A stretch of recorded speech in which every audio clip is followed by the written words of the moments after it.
Welcome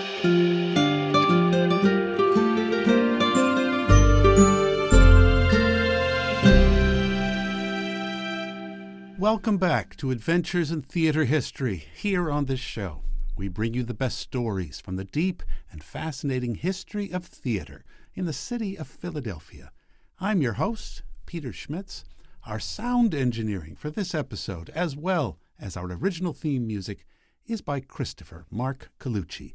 This is our long-awaited and oft-promised Vaudeville episode. Since we are just starting our season about Philadelphia, the tryout town, we could not possibly ignore vaudeville, a mode of theatrical entertainment that brought a continual rotation of new performers into the city's theaters, many of them trying out new material and acts every week. So, the Philadelphia Vaudeville Show.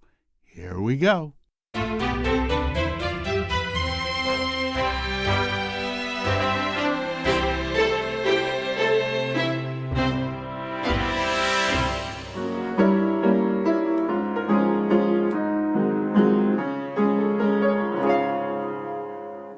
In the year 1909, vaudeville was maybe at its peak in America. There were thousands of vaudeville theaters across the USA, both big-time and small-time. And we're not even counting the burlesque theaters, the minstrel halls, the summertime resorts, the seaside boardwalk theaters, beer halls, and cheap dine museums.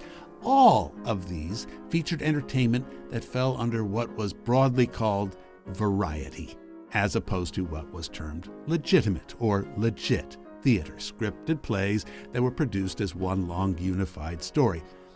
There was a national publication that was founded to serve the variety business and would cover all its goings-on, and it was called, of course, Variety. It still exists today, although mainly now it covers movies and television. But back then, vaudeville was a type of show that would appeal to a mass audience. It presented acts serially, as the various organized vaudeville circuits shuttled performance from city to city. It always promised respectable entertainment, safe for women and children to enjoy, not just the louche entertainment formerly found at beer halls and saloons. For the most part, bawdy material was prohibited by vaudeville's management, although, sometimes the subtext was clearly there in many acts. But that French word, vaudeville, had been slapped on the variety business in America to show that it was, classy. Sometimes promoters would even try to call it advanced vaudeville to make it sound even more classy. Vaudeville flourished from about the year 1881 when Tony Pastor, a former minstrel and circus man in New York, first used the term at his 14th Street Theater. In his show business model, individual acts would be presented on bills of about 8 to 15 acts each, and these bills would be repeated throughout the day for runs that usually lasted for a week. And another bill of performers we brought in to take their place, or if they were good, they would be held over.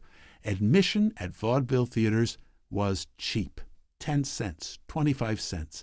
If you were in the fancy seats, maybe up to $1 or so, but for the most part, it was absolutely affordable. And the constantly changing bills at these vaudeville houses offered the complete gamut of entertainment, from melodrama one-acts to jugglers to wire walkers, ballroom dancers, eccentric singers, animal acts, magicians, knife throwers, tap dancers, rope tricks, elocutionists, monologuists, all-girl bands, all-animal bands, female impersonators, male impersonators, anything at all, really, that could grab an audience's attention from 8 to 18 minutes. It was fast, it was fashionable, it was widespread. It was, the tick-tock of its day. In a way, it was the great democratic machine of showbiz. Everybody could be a star. If you could get an act together, and you could perfect it and market it and get your personality out there on the stage, well, you could be a big star in vaudeville, too. You could be earning thousands of dollars a week, like the escape artists Harry Houdini, or the wildly energetic singer Eva Tanguay, or the duo of Weber and Fields with their surefire routines of round-bellied Dutch or German character comedy. In fact, This being early 20th century America, there were plenty of ethnic comedians, all doing routines and skits that poked fun at variously Irish people, at Jewish people, at Germans, at Brits, at the Chinese and the Japanese, and of course there were lots and lots of blackface comedians, both white and black. Now, not everybody appreciated these caricatures. We've heard about how the NAACP was founded to protest the movie Birth of the Nation. Well, you know, the Anti-Defamation League was first founded to protest the portrayal of Jewish people in vaudeville shows, as were Hibernian leagues were set up to protest Irish caricatures in vaudeville. It was a great time for reform and social activism, of course. The ASPCA didn't like all the performing animals on stage, and anti-child labor leagues were on the lookout for kids who weren't in school, but instead were performing in their parents' acts. But in spite of all that, there were lots of kids on stage. There were also diving mules and diving ladies and quick-drawing cartoonists. Anything you could put into that 8 to 15-minute routine, grab all the adulation and applause that you could get, and then pass on the stage to the next act. Vaudeville obtained a real top period. Real money began coming in during the first 25 years of the 20th century. And then, facing competition from the more powerful mass media like films and radio, most vaudeville houses began to close, and those that weren't were converted into movie theaters. But wait. We don't want to talk about the end yet. Not before we even begin. So I'm not going to do a comprehensive history of American vaudeville. That would carry us far away from Philadelphia, and it would take dozens of shows. So let's just define vaudeville as professional American variety theater, which was organized and commodified on a national level. And remember, this was a time when everything from oil to steel to railroads to crime syndicates were organized on a national level. In the year we're starting the story today, 1909, there were several new and major vaudeville theaters in the city of Philadelphia. There was the Liberty Theater up on North Broad in Columbia, now called Cecil B. Moore, in North Philadelphia. There was the William Penn Theater on Lancaster Avenue and 40th Street out in West Philadelphia. The People's Theater, formerly a legitimate house, was up in the northeastern industrial area of Kensington. In the central business district of Philadelphia, there was the Casino Theater, a sturdy-looking castle of a structure which was mostly known for its racy burlesque acts, really. It was on the same block as the Walnut Street Theater near Washington Square. Indeed, the old Walnut itself was known to host vaudeville acts at times, as did the reliable Chestnut Street Opera House, which had been a family resort since the 1870s. The Standard Theater on South Street in 1909 had recently switched to vaudeville, although amazingly, its manager still did not directly cater to its neighborhood, its largely African-American population, or hire primarily black entertainers. What were other vaudeville theaters at the time? Well, there was a short-lived venue called the Unique on the north side of East Market Street, west of 12th, that combined movies along with live acts. That was a very common thing as the century went on. And also recently opening up on East Market was the Victoria Theater, with a long, narrow building that, again, along with the live acts, featured movie shows, which were produced by Philadelphia's Sigmund Lubin. Now, many of these vaudeville houses offered 4, maybe 5 shows a day, although some were what they called two-a-days, with a full slate of acts every afternoon and evening, Monday through Saturday. But Four Paws Theater in the seedy Tenderloin neighborhood on 8th Street near Franklin Square only offered small-time vaudeville acts from noon to midnight in what was called continuous vaudeville. So there would be a full bill of performers, and then they'd start again right where they began. And, of course, you wanted to turn over the house, so the final act on every bill was what they called a chaser, or someone who would play to the haircuts, an act that was so boring and dull and predictable that people would rather leave the theater than sit through the whole act again. Nearby the Four Paws Theater was the Bijou, which had recently stopped offering vaudeville and was now a burlesque house. And, of course, there was the Old Dime Museum on 9th and Arch, which offered the most low-end acts. Their performers, anything from dancing chickens to snake charmers to ventriloquists, might have to do over a dozen shows every day. But hey, the work was regular.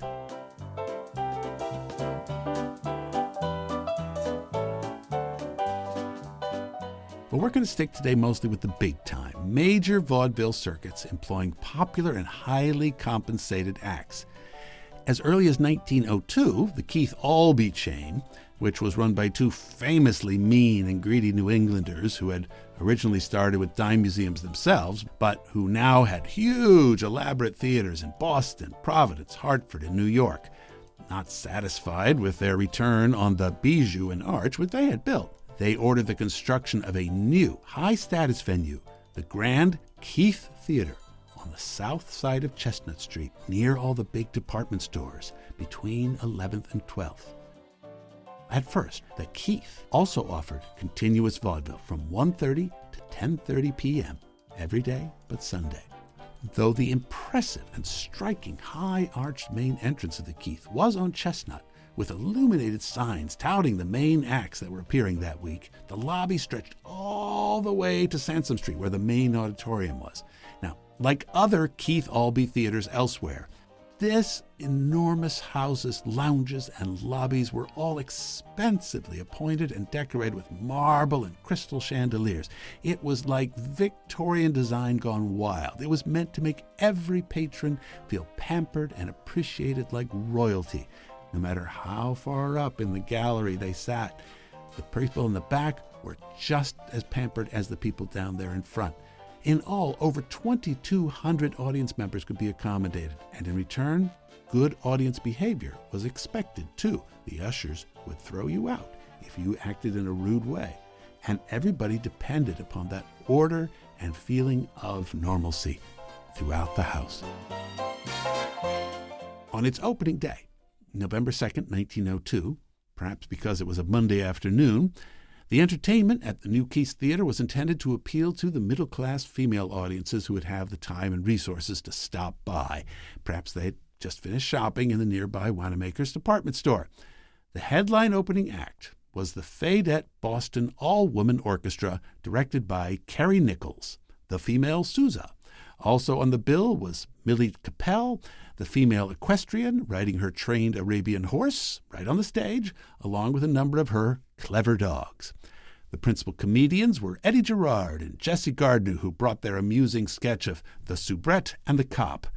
Appearing farther down the list was R.J. Jose, the sweetest voiced ballad singer in America, and the Martinelli Troupe, one of the best high acrobatic organizations in the country. Reported the Philadelphia Inquirer, the balance of the show includes the usual types of variety, such as German comedians, song and dance artists, banjo players, jugglers, and the like. There were also two blackface minstrel acts, Crane and Belmont, and Lou Simmons and Frank White, with their number, Get Into Bandwagon. And though vaudeville performers could be famously status-conscious about where exactly they appeared on the bill, the headlining act usually came second to last. Backstage, there were apparently no arguments over who got the star dressing room. The Keith organization had eliminated all such distinctions. All backstage accommodations for its talent were completely the same. Even though the combined payroll of all these acts at the Keith might run to $10,000 a week, the house always made a profit for its owners, and it was almost always packed. Everyone who came to the Keith marveled at it. The Philadelphia Evening Telegraph, on that first week, told its readers that the new theater could be pointed at with pride to all strangers as Philadelphia's grandest public edifice. In fact, it said it was one of the grandest in the world, which was stretching it a bit, I think, but that's how people felt. Wrote the Philadelphia Evening Ledger, it was, quote, a monument raised by the public to clean, attractive, wholesome theatrical performances, a public tribute to decency and morality. Now, I don't know why they thought the public had built this theater, because it's certainly built by private business interests. It wasn't there to benefit the public. It was there to benefit Mr. Keith and Mr. Albee. So, a venture well started. But now, let's jump ahead to November 15th, 1909. And by this point, Keith's had been open for 7 years, and its management had shifted the policy to just 2 a day, afternoon matinee bills, as well as an evening star bill for select performers. And they had quite a headliner that particular evening, because the featured act on the bill was the charming comedienne, the French singer Yvette Gilbert.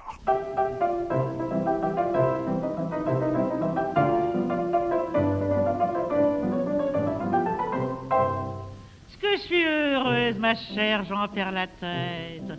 Ah, ce n'est pas de la pour plaisanter. Du beau Raoul, j'ai su faire la conquête. Je suis aimée et je peux m'en vanter. Her appearance had been highly touted in the Sunday newspapers only the day before. One of the chief features on the bill, said the Inquirer. The Parisian comedienne and character artiste will on this occasion sing selections from both English and French songs, having bought an entirely new repertory. Well, despite all this build-up for her act, I'm sorry to report that Yvette Gilbert flopped at Keith's. The rules of vaudeville were pretty brutal. Either the audience liked you or they didn't. And as much as performers strove mightily to connect directly with the audience, to curry favor with them, to win their hearts and their open admiration, when you got over, it was the greatest feeling in the world. But if you didn't make that connection, well, there was no hiding it. And next week you might be dropped from the bill or eventually dropped from the circuit entirely. So it was disappointing. Indeed, Gilbert was already well known in America and even in Philadelphia.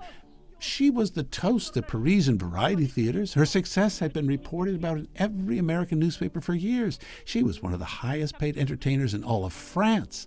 Henri Toulouse-Lautrec, in his artistic renderings of Fin de siècle Paris, had painted her portrait many times. In 1895, our old friend Oscar Hammerstein, who, remember, was a vaudeville tycoon as well as an opera impresario, had recruited her to come to America and perform at his Olympia Theater in New York. And that engagement had gone so sensationally that the Philadelphia theater kingpins Nixon and Zimmerman had brought Gilbert down to Philly for a special one-night engagement at the Chestnut Street Opera House in January 1896. There, with a full orchestra standing almost stock still, the tall and gangly red-headed chanteuse performed her witty and charming half-sung, half-spoken repertoire, and the audience, that time, loved it. 10 years later, in 1906, now under the management of her new American husband, Dr. Liebler, Gilbert had returned to Philadelphia, this time performing an entire evening at the Academy of Music, along with other famous French singers like Albert Chevalier. She was a well-known celebrity. In fact, other vaudeville artists often impersonated her as part of their own acts. Now, in 1909, she was back again at Keith's, and as usual, she appeared on stage in a comically old-fashioned gown that was in the fashion of 50 years ago, with her hair piled up on top of her head. Gilbert, having been tutored by her husband in English, sang the numbers Keys of Heaven and Mary the Maidservant, and then she followed up with her surefire other repertoire in French, and class and subtle humor were her forte. Charles Barnes, the manager of Keith's, had booked her because he believed her artistic reputation made her the perfect symbol of respectability and that she was likely to draw society people to his huge new theater on Chestnut Street. However, as far as that Philadelphia crowd on that Monday night was concerned, her songs just did not go over. So what had gone wrong? There's Daddy and Mammy, there's Ethan and Sammy, on a moonlight, a night you can find them all, while they are waiting, the banjos are syncopating, what's that? Well, fatally, Gilbert had been preceded on the stage by this American singing duo of Dolly Connolly and Percy Wenrich, whose lively songs, including The Red Rose Rag and Waiting for the Robert E. Lee, had gone over like gangbusters, and the audience had clearly preferred these high-energy rhythmic numbers. Now, even worse for the classy French lady, Gilbert was immediately followed in the order of performance by the slapstick blackface comedian Jack Wilson, who headed a group called the Jack Wilson Trio. Wilson had been playing at Keith the previous week, too. He had been held over because he'd been such a hit. This evening, Wilson pulled the stunt of doing a burlesque of an earlier act skit, and the crowd found this hilarious. In fact, the Philly audience, who had dismissed Gilbert with a polite, brief applause, would not let Wilson leave the stage. His usual 12-minute act was stretched out to a full half hour as he did encore after encore. Wilson finally had to make a speech to quiet the audience just so he could leave the stage at last. Why, even the preacher, huh? He's the dancing teacher. In his nightly backstage report to his employers, Charles Barnes wrote, quote, "It's unfortunate, perhaps, but still true that this comedian, following the mild success of Gilbert, was a positive riot." The review in next week's edition of Variety was even more blunt about the Frenchwoman's Philadelphia failure. Gilbert is the type not entertaining to the ordinary vaudeville audience, ruled Variety. Perhaps she played better farther up Broad Street at Oscar Hammerstein's new opera house. Maybe that's where the Philadelphia society people could be found. Now, Philadelphia was never a leader in the vaudeville business. I don't want to pretend it was. That's not what this show is about. Most of the energy of vaudeville came from other places. New York, overwhelmingly, where mostly all the cultural energy was in those days. But, for a place that was a leader in many other industries, for some reason, Philadelphia theater owners just never made a real go of it in vaudeville. Instead, it was Keith and Albee in Boston, Poley in New Haven, Hammerstein and Proctor in New York, Percy Williams in Brooklyn, Martin Beck out in San Francisco. Well, there was one exception. In 1907, Nixon and Zimmerman, Philadelphia's local members of the theatrical syndicate, teamed up with their rivals, the up-and-coming Schubert brothers, in order to create a joint venture that they thought could challenge all the other big vaudeville movers and shakers. And that's why the syndicate and the Schuberts together built the Forest Theater in 1907. Originally, it was intended as a place for high-class vaudeville. But this combination of the syndicate and the Schuberts quickly got their hats handed to them by the more wily and experienced operators in the vaudeville biz, like Albee and Keith. And the syndicate quickly surrendered, pledged to stick only to the legitimate theater business, converted the Forest into a house for musicals, plays, and revues. Again, Philadelphia just can't claim any special prominence in this subject. I mean, it had its theaters, and it had its famously loyal and attentive audiences, but I gotta say this. The most famous function that Philadelphia served in the world of vaudeville was as the butt of jokes. To the vaudeville comedian, Philly was a sleepy town. It was provincial. It was because of its well-enforced blue laws that everything was shut on Sundays, from bars to baseball parks. "I went to Philadelphia last Sunday, but it was closed," was a classic vaudeville gag. New Jersey audiences among vaudeville folk were known for being rough and obstreperous in the theater, but Philadelphia was usually called Sleepyville. Fred Allen, who was a vaudeville comedian long before he became famous for his national radio show, used to tell a joke in his act about what life on the planet Earth would be like if human beings ever became extinct. It would be like Philadelphia on a Sunday. That joke always got a big laugh for Fred Allen, even when he played Philadelphia.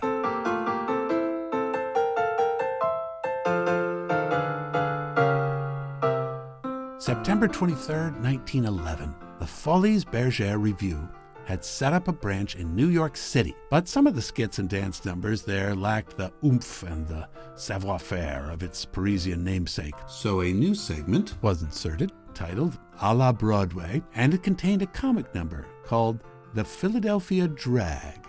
Now this song played upon the widespread impression that Philly was a dozing and quiet sort of city. You could still dance there, but, as the tempo on the sheet music said, not too fast. But did this new section, as they say, go over? Well, no, sniffed the New York Times in reviewing the news piece. It is called A la Broadway, and it aims to be satire, but it is very poor stuff. In The Philadelphia Drag, Mr. Wayburn hit upon a funny satirical dance idea, but the number, reversing the ginger and go of the familiar rag with its zip and its rush, and ending with the chorus prettily garbed in a Quaker costume, drowsily sinking down onto the stage to be awakened presently by the crowing of a rooster. But one performer in this otherwise dreary Philadelphia-themed number stuck out to the New York Times. A girl named Mae West, hitherto unknown, pleased by her grotesquerie and a snappy way of singing and dancing.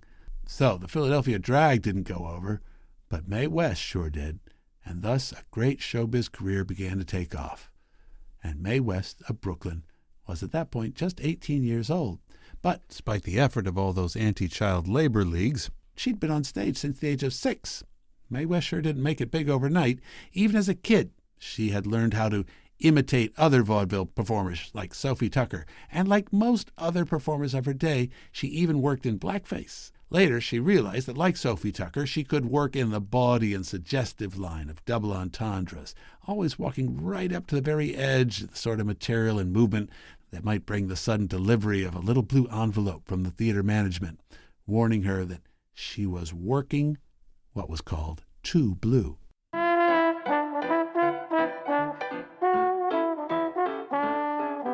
Mae West worked everywhere in America at some point or another. She once estimated that it would take her 6 years to play every vaudeville theater in the country, and it seemed like sometimes she had. But let's just concentrate on the occasions when she came through sleepy old Philadelphia. By early 1912, Mae could be found built second of 6 acts at the Liberty Theater at the corner of Columbia and Broad Street, billed as Mae West and Gerard Brothers, Parisian dancing and singing novelty, lately a sensation at the Folies Bergère, New York. But slowly she kept rising, although the clear sexuality of her act always held her back a little bit in vaudeville. But by 1915, when she arrived back again in Philadelphia, she was at the top of the bill, doing advanced vaudeville at the new Broadway Theater in South Philly, this time with a new act. The ads for her show read, "Returned by popular request, Philadelphia's favorite comedienne, Mae West, the original Brinkley Girl." Now, I'm unclear what the original Brinkley Girl was, but you can bet it was pretty ha-cha-cha. In 1918, she had gotten noticed again in New York doing a solo number called Everybody Shimmies Now in the Schubert Brothers musical review Sometime. That shimmy, that suggestive shaking of the shoulders, and everything else that went with it, became her signature move. But still, in 1920, when Mae West came back again to the drowsy Quaker City, she was only playing the William Penn in West Philadelphia. It's a very large theater, but it wasn't the big time. It wasn't until 1921 that she played Center City in the Chestnut Street Opera House in a show, this time called The Whirl of the Town, a combination of burlesque, musical comedy, and circus acts. Mae West wowed the younger set in the crowd particularly, and only, reported the Evening Ledger, disappointed the house when she told them how she'd killed the shimmy. The audience wanted her to do the shimmy all over again, but there wasn't time. Well, the sleepy city on the Delaware was certainly awake and not dragging at all. Not that night, anyway.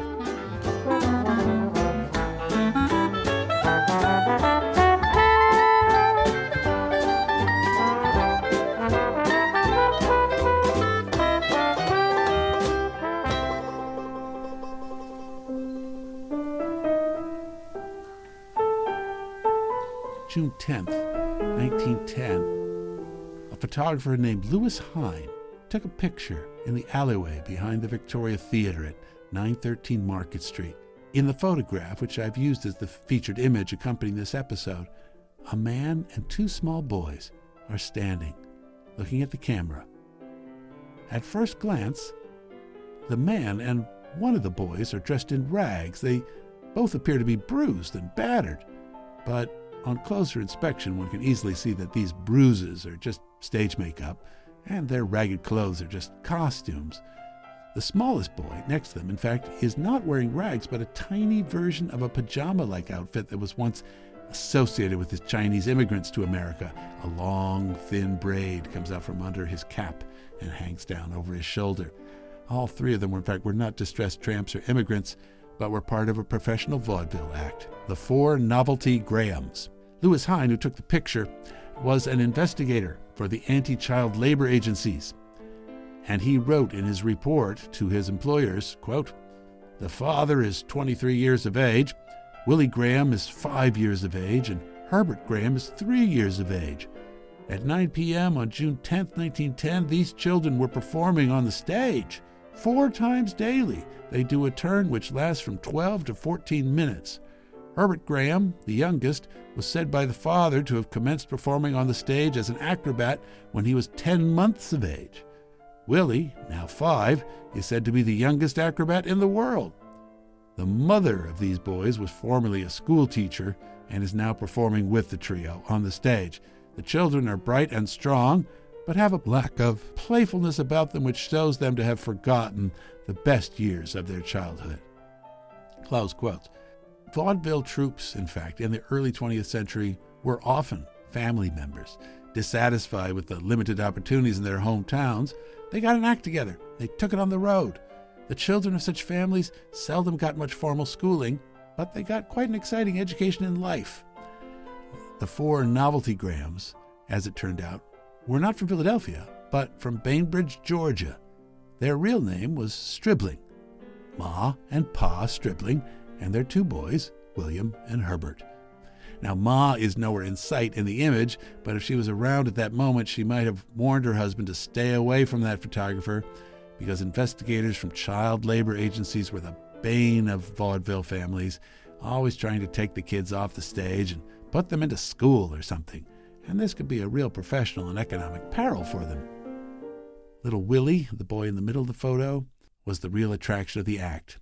He would pretend to fight his little brother in the Chinese costume on stage, and then would challenge any other boy in the audience to come up and box with him for 2 minutes. If the challenger beat Willie, Pa offered to pay him $10, but he never had to because Willie always won. And that act really kept the family well employed and on the move. Later that same week, they were going to appear at the People's Theater in Kensington. Now, soon after this, the management of the Victoria Theater would start showing much longer motion pictures. In fact, more and more, many theaters switched to a movies-only policy. The four Novelty Grahams gave up their act by 1917 and settled back in their hometown of Macon, Georgia. World War I may have been part of the problem, and certainly the Lubin Studio went out of business in 1916, soon after losing its lucrative European markets. But Willie Graham would continue to use the fighting skills that he'd honed on the stage to find a new career as a professional boxer. As young Stribling, he was known to fans of the ring as a smooth counterpuncher. Young Stribling was highly successful in his early career, winning 275 bouts and losing only 11. Indeed, he was briefly the light heavyweight champion in 1923 before a crooked referee took away his title. The fix was in, evidently. In January of 1924, we can again find him in Philadelphia, in the sports section this time, though, in the Philadelphia Inquirer on the eve of another bout in the ring. He's planning on attending the University of Pennsylvania in the fall, claimed the sports writer. And it looked like the Stribling family were still quite a tight little unit, according to the article, with Ma and Pa managing their oldest boy's career and younger brother Herbert as his corner man.